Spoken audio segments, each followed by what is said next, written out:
Hello guys, हा part 2 आहे. तर ज्यांनी पार्ट 1 नसेल बघितलं तर त्यांनी जाऊन प्लीज बघावा.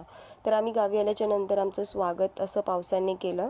त्याच्यानंतर वहिनींनी आम्हाला चहा बनवून दिला. खूप पाऊस पडत होता. मस्त चुलीजवळ आम्ही बसून चहा पित होतो. आमच्या घरातला छोटूसा पोपट आहे, हा मस्त बोलतो.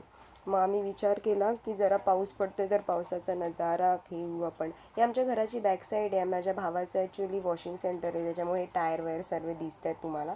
खूप प्रचंड पाऊस पडत होता, तर आम्ही कुठे बाहेर जाऊ नव्हतो शकत. मग दुसऱ्या दिवशी आम्ही विचार केला की आपण कुठेतरी बाहेर फिरायला जाऊ. तेवढ्यात आमच्या दरवाजासमोरून एस टी गेली, आपली लाल परी.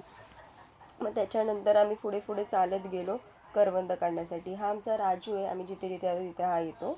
ॲक्च्युली पाऊस पडल्याच्यानंतर झाडांवरती म्हणजे जंगलामध्ये असं जायचं नसतं, हाती घालायचा नसतो. बट आम्ही मुंबईवरून आल्याच्यानंतर कुठली गोष्ट सोडत नाही. तर आम्ही करवंद काढत होतो. खूप मजा आली, खूप भारी करवंद होते. तर आम्ही तिथे काढून देत होते. मी माझ्या लहान लहान भावांची मुलं होती त्यांना देत होते. मग तिथून आम्ही पुढे गेलो मठामध्ये. हा आमचा आहे मठ.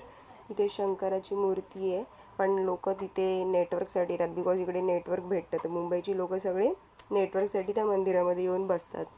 ही बैलगाडी, हा माझ्या मामाचीच बैलगाडी आहे नो. ह्याच्यामध्ये आम्ही लहानपणी खूप बसलेलो आहे, आता नाही बसत.